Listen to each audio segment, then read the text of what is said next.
तफसील से कुछ बातें मैं आपकी समाअतों के हवाले करने की कोशिश करूंगा। और इस मौजू के इंतखाब की सबसे बड़ी वजह यह है कि हमें खुद शनाई, खुद शनासी और खुदा शनाई नसीब हो जाए। इसलिए कि अभी तक न हम खुद को पहचान सके हैं, और जब खुद को नहीं पहचान सके तो खुदा को पहचानना भी जरा मुश्किल है। इंशाअल्लाह अज़ीम आप जब रब्बे कदीर जल्ल जलालहू की शान रुबूबियत के बारे में सुनेंगे तो आपको पता चलेगा कि उस करीम की शान जो रब्बुल आलमीन है वो कितनी अजीम है। आइए सबसे पहले सूरह आराफ की जो 172 आयत, 172 नंबर की आयत की जो तिलावत हुई उसका तर्जमा समाअत फरमाएं। अल्लाह अज़्ज़ व जल्ल ने फरमाया, वइद अख़ज़ रब्बुका मिन बनी आदम मिन ज़ुहूरिहिम ज़ुर्रिय्यतहुम व अशहदहुम अला अनफुसिहिम। और ए महबूब सल्लल्लाहु अलैहि वसल्लम याद करो, कुर्बान जाइए इन लफ्जों के इंतखाब पर, याद करो। इससे ये बात समझ में आती है कि महबूब से कोई चीज अल्लाह ने छुपी हुई नहीं रखी। इसलिए उस मंजर की तरफ अल्लाह अज़्ज़ व जल्ल इशारा कर रहा है, याद करो जब तुम्हारे रब ने, वो रब तो सबका है, लेकिन रब का कहकर उसने बता दिया मैं हूं तो सबका रब, लेकिन जो तेरा रब कहलाने में मजा है वो किसी और के रब कहलाने में मजा है। अपनाइयत है, मोहब्बत है। तो फरमाया जब तुम्हारे रब ने औलादे आदम की पुष्ट से उनकी नस्ल निकाली, औलादे आदम जितनी भी दुनिया के अंदर इंसानों की तादाद नजर आती है वो सब के सब औलादे आदम है। आलमे अरवा में हजरत आदम अलैहिस्सलातु व तस्लीम की पुष्ट पर अल्लाह ने अपनी शान के मुताबिक अपना दस्ते करम फेरा, और कयामत तक जितने पैदा होने वाले इंसान हैं, मैं ये नहीं कहता मुसलमान, इंसान हैं, अल्लाह अज़्ज़ व जल्ल ने वो सारी ज़ुर्रियत को हजरत आदम अलैहिस्सलाम की पुश्त अनवर पर अपना दस्ते करम फेरा, तो वो सारे लोग जो पैदा होने वाले हैं वो ज़ुर्रियत अल्लाह अज़्ज़ व जल्ल के सामने जाहिर हुई। फिर क्या हुआ? और उन्हें खुद उन पर गवाह किया। आलम अरवाह में रूहों के इखराज के बाद अल्लाह अज़्ज़ व जल्ल ने उन रूहों को उन पर गवाह किया। किस बात पर? अब पहला अल्लाह अज़्ज़ व जल्ल उनसे इकरार करा रहा है, उनसे वादा ले रहा है, उनसे अहद ले रहा है, उनसे पूछ रहा है, अलस्तु बिरब्बिकुम, क्या मैं तुम्हारा रब नहीं? आलमे अरवाह में सारी रूहों से अल्लाह ने सवाल किया, अलस्तु बिरब्बिकुम, क्या मैं तुम्हारा रब नहीं? यहां एक सवाल खास तौर पर मैं समझाना चाहूंगा कि किसी और सिफत के जिक्र से अल्लाह अज़्ज़ व जल्ल ने अहद क्यों नहीं लिया? ये भी अहद लिया जा सकता था कि क्या मैं तुम्हारा रिस्क देने वाला नहीं,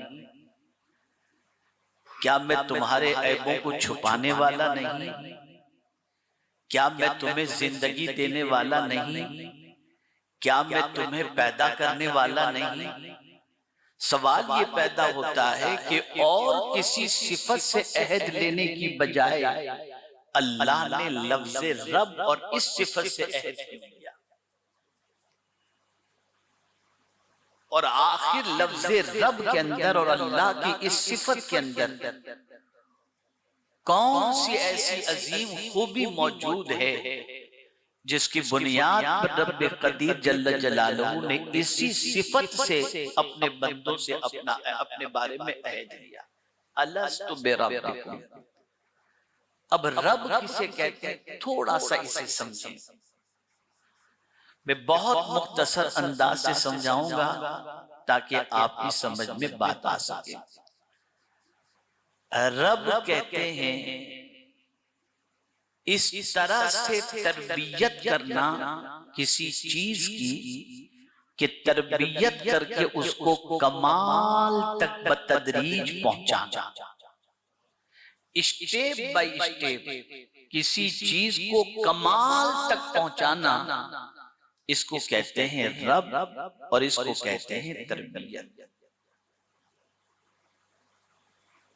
मेरे प्यारे आका सल्लल्लाहु अलैहि वसल्लम के प्यारे दीवानों, अब आपको मैं एक हदीस सुनाऊंगा जिसे सुनने के बाद आप महसूस करेंगे कि हम जब अपनी माँ के शिकम में थे वहां हमारा परवरदिगार हमारी तरबियत किस तरीके से करता, हमें किस तरीके से पालता और हमें किस तरीके से हमें जो है बतदरीज कमाल की तरफ ले जाता। आप दुर्र मंसूर से ये हदीस मुबारका जो मैं सुना रहा हूं, इसे सुनने के बाद आज के बाद आपकी सोच में एक अजीम इनकलाब पैदा। सुनिए क्या फरमाया गया। फरमाया ऐ इब्ने आदम, अल्लाह अज़्ज़ा व जल्ल फरमाते हैं हदीस कुदसी है, ऐ इब्ने आदम मैंने तुझे तेरी माँ के पेट में पैदा किया और तेरे चेहरे पर पर्दा डाला। यानी एक बच्चा जो माँ के पेट में होता है, अल्लाह अज़्ज़ा व जल्ल उस माँ के पेट में रहने वाले बच्चे के चेहरे पर पर्दा डालता है। वजह क्या है? तो यह हदीस मुबारका में है ताकि तू रहम से मुतनफ्फिर न हो जा। आगे फरमाया और मैंने तेरा चेहरा तेरी माँ की पीठ की तरफ कर दिया। बच्चा जो माँ के पेट में होता है ना, तो माँ के पेट में बच्चे का चेहरा किस तरफ होता है? माँ की पीठ की तरफ होता है।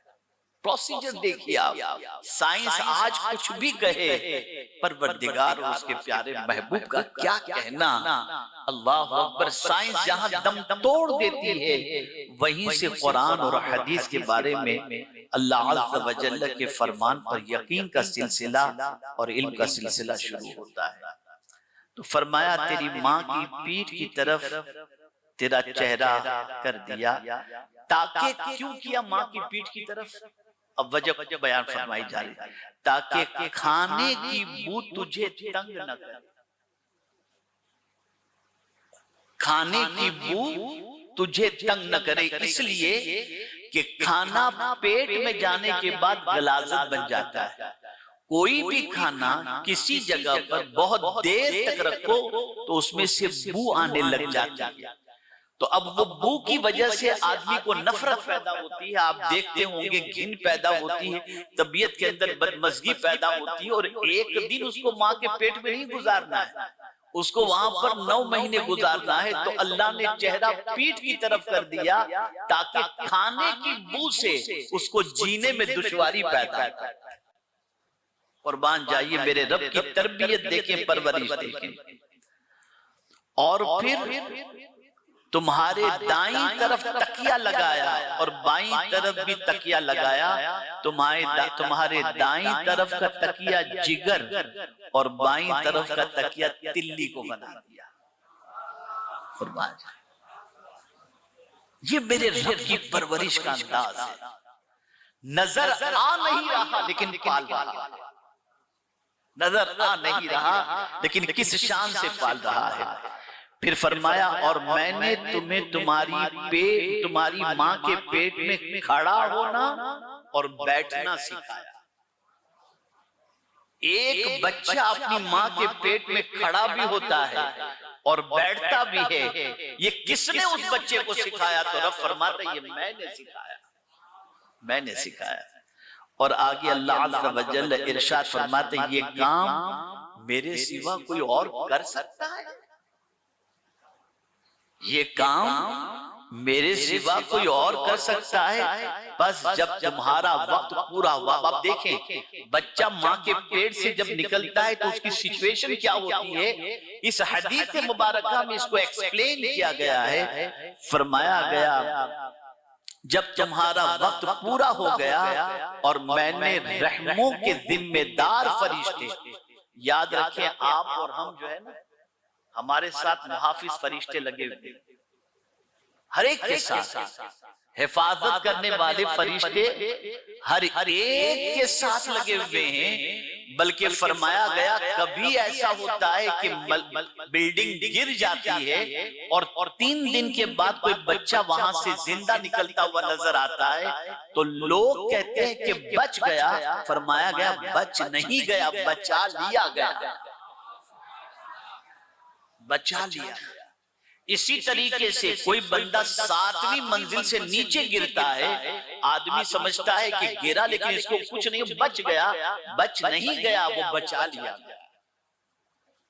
ये फरिश्ते मुकर्रर हैं बचाने के लिए। तो इस तरीके से हदीस मुबारका में फरमाया गया और मैंने रहमों के जिम्मेदार फरिश्तों को वही की कि तुझे निकाले। अब ये बच्चा अपनी मर्जी से यूं ही नहीं निकलता। लोग कहते हैं डॉक्टर ने डिलीवरी कराई, नहीं बाबा, डॉक्टर क्या डिलीवरी कराएगा, ये अल्लाह के मासूम फरिश्ते इस चीज पर मुकर्रर हैं।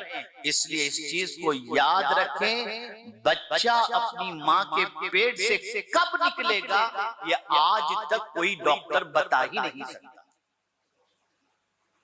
क्यों? अब सुनिए कुरान से बताऊं, वल्लाहु अखरजकुम मिन बुतून उम्महातिकुम, अल्लाह ने निकालने की निस्बत अपनी तरफ की। अल्लाह ने तुम्हें तुम्हारी माँ के पेट से निकाला। वो जब चाहता है बंदे को माँ के पेट से निकालता है। कोई चाहे मैं इस वक्त तो नहीं होता, इस वक्त वो जब चाहे। और फिर आगे की बात में अर्ज करूं आयत पे तो आपकी अक्ल दंग रह जाएगी। ला तालमून शैआ, तुम्हारी माँ के पेट से जब तुमको मैंने निकाला तो तुम कोई चीज जानते ही नहीं थे। और न जानने और जहालत का आलम ये था कि अंगारे को भी आदमी खिलौना समझकर बच्चा पकड़ने चला जाता है। ये जहालत की पोजीशन है। उसे नहीं मालूम कि छत से गिरेगा तो मर जाएगा, लेकिन रेंगते हुए छत के किनारे तक पहुंच जाता है, गिर जाता है, इसलिए कि उसके पास कोई इल्म नहीं। ला तालमून शैआ।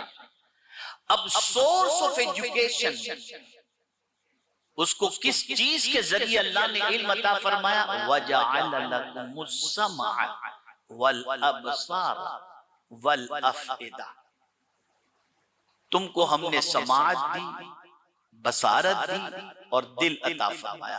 अल्लाह ने सोर्स ऑफ एजुकेशन इन 3 चीजों को बनाया। पहली चीज समाअत, और समाअत का जिक्र करने की वजह यह है कि किसी मुसलमान के घर जब बच्चा पैदा होता है तो कुछ और करे या न करे, जाहिल हो, आलिम हो, पढ़ा लिखा हो, शराबी हो, बेनमाजी हो, कैसा भी हो, लेकिन हो अगर मुसलमान तो सबसे पहली फिक्र उसके दिल में ये होती है कि कोई आए और मेरे बच्चे के कान में अजान कहे, अजान कहे, ये फिक्र उससे पहले होती है। यानी इसके जरिए इस बच्चे को पहले इल्म दे दो कि अल्लाह सबसे बड़ा है, ये इसके कान में पहले इल्म पहुंच जाता है। और यहां से ये बात समझ में आई कि तौहीद को सीखना ये सबसे पहला इल्म। अबू जहल जाहिल का बाप न होता, अगर उसके पास इल्म तौहीद के इकरार की दौलत होती, उसने तौहीद के इकरार की दौलत हासिल नहीं की और ये इल्म इसके पास नहीं आया, तो वो फैसल होने के बावजूद, हकम होने के बावजूद भी मुस्तफा जान रहमत ने उसे जाहिलों का बाप करार दिया। तो मेरे प्यारे आका सल्लल्लाहु अलैहि वसल्लम के प्यारे दीवानों, सबसे पहले अपने बच्चों को अल्लाह का नाम सिखाओ, अल्लाह के बारे में सिखाओ, दरसे तौहीद उसे दो, दरसे रिसालत माब सल्लल्लाहु अलैहि वसल्लम उसे दो, दरसे कुरान उसे दो। तो अल्लाह अज़्ज़ व जल अपनी शान देखिए बयान कर रहे हैं, कैसे पालता है कोई इस तरीके से पालने वाला, किस शान से पालता है। तकिया बना दिया, जिगर को तकिया बना दिया, दाएं जानिब जिगर बाएं जानिब तिल्ली, अल्लाह ने इसे तकिया, यानी बच्चा करवट ले तो दाएं जानिब उसका तकिया जिगर को बना दिया, बाएं जानिब उसकी तिल्ली को बना दिया। अल्लाहु अकबर। परवरदिगार जल्ल जलालहू ने फरमाया, मैंने रहमों के जिम्मेदार फरिश्ते को वही की कि तुझे निकाले तो उसने तुझे अपने बाजू के एक पर पे उठा करके निकाला। बच्चा माँ के पेट से जब निकलता है तो यूं ही नहीं निकलता, फरिश्ते अपने बाजू के पर से उठाकर उस बच्चे को बाहर निकालते हैं, फरिश्ते निकालते हैं। फिर परवरदिगार फरमाता है, तेरे पास काटने को कोई दांत नहीं थे, न पकड़ने के काबिल हाथ थे, न चलने के लायक पांव थे, लिहाजा मैंने तेरे लिए तेरी वालिदा के सीने में 2 रगें चला दी, जिनके अंदर सर्दियों में खालिस और गर्म दूध, जबकि गर्मियों में ठंडा दूध जारी कर दिया। कुर्बान जाइए, कुर्बान जाइए, अल्लाह अकबर। और मैंने, अब ये देखिए, ये समझने की बात है, और मैंने तेरी मोहब्बत तेरे वालिदैन के दिलों में डाली। ये जो माँ अपने बच्चे से प्यार करती है, बाप अपने बच्चे से प्यार करता है, ये जो प्यार और मोहब्बत का मामला है माँ बाप की तरफ से, ये किसी और ने पैदा नहीं की, ये अल्लाह ने ये मोहब्बत पैदा की। अब देखिए, मैं यहां पर बहुत प्यारी बात अर्ज करता हूं। अल्लाह अल्लाह, बच्चा किसी का भी हो, हर एक के बच्चे की मोहब्बत अल्लाह ने सारे इंसानों के दिल में डाली। माँ बाप के दिलों में तो डाली, लेकिन तकरीबन इंसानों के दिलों में। मिसाल के तौर पर मैं आपको बताऊं, किसी का बच्चा छोटा सा है और फ्लाइट में, ट्रेन में, रास्ते में, बस में अगर रो रहा है तो आपकी तबीयत बेचैन हो जाएगी। तवज्जो चाहूंगा, आपकी तबीयत बेचैन हो जाएगी, बच्चा रो क्यों रहा है? यार कोई पाल तो आप जाएंगे, कुछ मैं आपकी खिदमत करूं। अरे भाई, बच्चा तेरा थोड़ी है। पता चला जिस बच्चे को अल्लाह ने कुव्वत नहीं दी अपनी हिफाजत की, उस बच्चे की मोहब्बत कायनात के अंदर रख दी, ताकि ये मेरा बेकसूर, मेरा कमजोर बच्चा यूं न समझे कि मेरा कोई नहीं है। मैं सबके दिल में मोहब्बत डाल दूंगा, तकलीफ तुझे होगी, बेकरारी सबको पैदा होगा। ये उसका कहीं भी आप देख ले, बच्चों का ये प्यार इंसानों के दिलों में अल्लाह अज़्ज़ व जल्ल ने पैदा फरमाया। और वालिदैन के खास तौर पर, अभी आपने जबलपुर का वाकया देखा होगा, जो क्रूज जो है वो डूब गई। एक माँ की तस्वीर पूरी दुनिया के अंदर वायरल हुई, जिसने अपने बच्चे को सीने से लगा के रखा था, और बच्चे को कुछ न हो, मरे तो साथ में मरे, और ऐसा ही हुआ। सीने से लगा हुआ बच्चा था, उसका भी इंतकाल हो गया, उसकी माँ का भी इंतकाल हो गया, जिसने पूरी दुनिया के अंदर एक दर्द का समा पैदा कर दिया। तो ये मोहब्बत माँ के दिल में किसने पैदा की? अल्लाह ने पैदा की। बाप के दिल में किसने पैदा किया? अल्लाह ने पैदा किया। और यहाँ एक आयत भी मैं आपको सुना दूं, अगर कोई चाहे कि मेरी मोहब्बत लोगों के दिलों में पैदा हो जाए, नहीं हो सकता।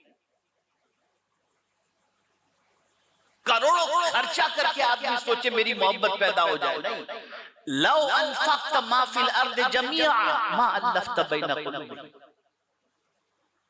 वलाकिन्नल्लाह अल्लफ़ बैनहुम इन्नहु अज़ीज़ुन हकीम।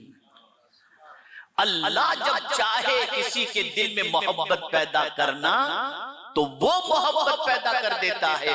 लेकिन अगर तुम चाहो कि मैं सब खर्च करके मेरी मोहब्बत लोगों के दिलों में पैदा कर दूं, इम्पॉसिबल। मोहब्बत अल्लाह ही पैदा करने वाला है। गौसो ख्वाजा को हमने नहीं देखा, ये हमारे दिल में मोहब्बत पैदा कहां से हुई? अल्लाह ने पैदा फरमाई।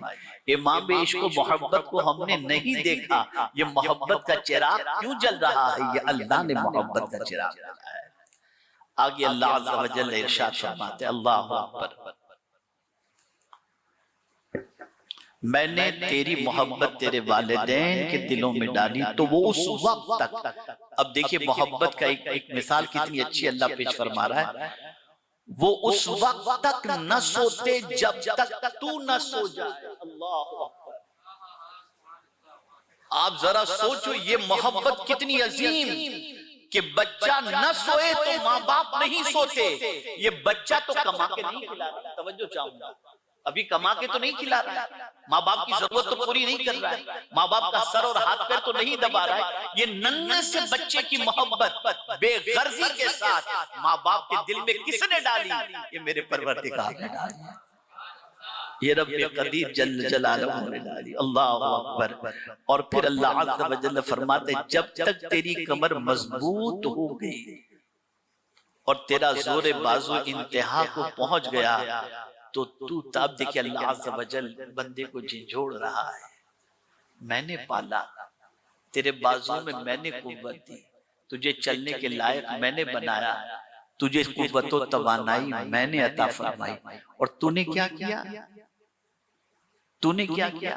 अल्लाह फरमाता है, अल्लाह अकबर, बस जब तेरी कमर मजबूत हो गई, यानी अब खड़े रहने के लायक हो गया और तेरा जोरे बाजू इंतहा को पहुंच गया तो तूने तन्हाई में गुनाहों के जरिए मेरा मुकाबला करना शुरू कर दिया,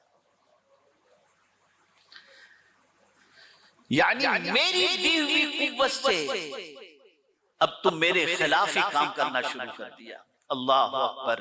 आगे अल्लाह अज़्ज़ा व जल्ल इरशाद फरमाता है, और तुझे मुझसे शर्म नहीं आई, लेकिन उसके बावजूद अगर तूने मुझे पुकारा तो मैंने तेरी पुकार को सुना है, और तूने मुझसे मांगा तो मैंने तुझे अता किया, और अगर तूने तौबा की तो मैंने तेरी तौबा भी कबूल फरमा ली। आप अंदाजा लगाएं मेरे प्यारे आका सल्लल्लाहु अलैहि वसल्लम के प्यारे दीवानों, रब इसे कहते हैं। किस तरीके से कतरे से गोश्त, गोश्त से हड्डी, और फिर उसके बाद आप देखें एक इंसानी शक्ल। आप दुनिया में किसी इंसान को पानी पर तस्वीर बनाते हुए नहीं देख सकते। ए मेरे करीम, तेरी शान कुदरत पर कुर्बान, वल्लज़ी युसव्विरुकुम फिल अरहाम, अल्लाह अज़्ज़ा व जल रहम मादर के अंदर तस्वीर तुम्हारी बनाता है, आंख भी बनाता है, कान भी बनाता है, दिल भी बनाता है, नाक भी बनाता है, और फिर इस इंसान को बनाकर कहता है अल्लाहु अकबर कि इस इंसान को मैंने कैसा पैदा किया, लक़द खलक़नल इंसान फी अहसनि तक़वीम। आप जरा सोचो उस रब्बे कदीर जल्ल जलालहू की परवरिश की कैफियत क्या है। ये रब हमें जितनी भी हम देखें कि कतरे से लेकर आज तक का जो हमारा सफर तय हुआ, इस पूरे सफर के अंदर हमको पालने वाला कौन है, हमारी तरबियत करने वाला कौन है? अल्लाह अज़्ज़ा व जल। हमारा रब के माने मालिक के भी होता है, रब के मानी परवरिश करने वाले के भी होता है, और रब के मानी तरबियत करने वाले के भी होता है। अब आप देखें इस सिफत की ताकत। कुरान मुकद्दस में जितनी भी दुआएं आपको मिलेंगी, हर दुआ का आगाज रब्बना से मिलेगा। हजरत इब्राहिम ने दुआ की, रब्बि जअलनी मुक़ीमस्सलाह व मिन ज़ुर्रिय्यती रब्बना व तक़ब्बल दुआ। हजरत अय्यूब अलैहिस्सलाम ने दुआ की, रब्बि इन्नी मस्सनियद्दुर व अंत अरहमुर राहिमीन। आप कुरान उठा करके देखिए, हजरत मूसा अलैहिस्सलाम ने दुआ की, रब्बि इश्रह ली सदरी व यस्सिर ली अमरी वहलुल उक़दतम मिन लिसानी। हजरत आदम अलैहिस्सलाम ने दुआ की, रब्बना ज़लमना अनफुसना व इल्लम तगफिर लना व तरहमना लनकूनन्ना मिनल खासिरीन। यहां से ये बात समझ में आई कि जिस सिफत का इकरार अल्लाह ने आलम अरवाह में लिया था, अंबिया उस सिफत को पेश नजर रखकर जब भी उसको पुकारते हैं तो रब ही से पुकारते हुए नजर आते, इसी सिफत से पुकारते नजर। और जब कोई कहता है मेरा रब, तो रब को इतना प्यार आता है कि ये बंदा जानता है कि मैंने ही इसकी तरबियत की है, मैंने ही इसको पाला है। मेरे प्यारे आका सल्लल्लाहु अलैहि वसल्लम के प्यारे दीवानों, अल्लाह ने हुजूर सल्लल्लाहु अलैहि वसल्लम को दुआ करने के लिए फरमाया, मांगने के लिए फरमाया।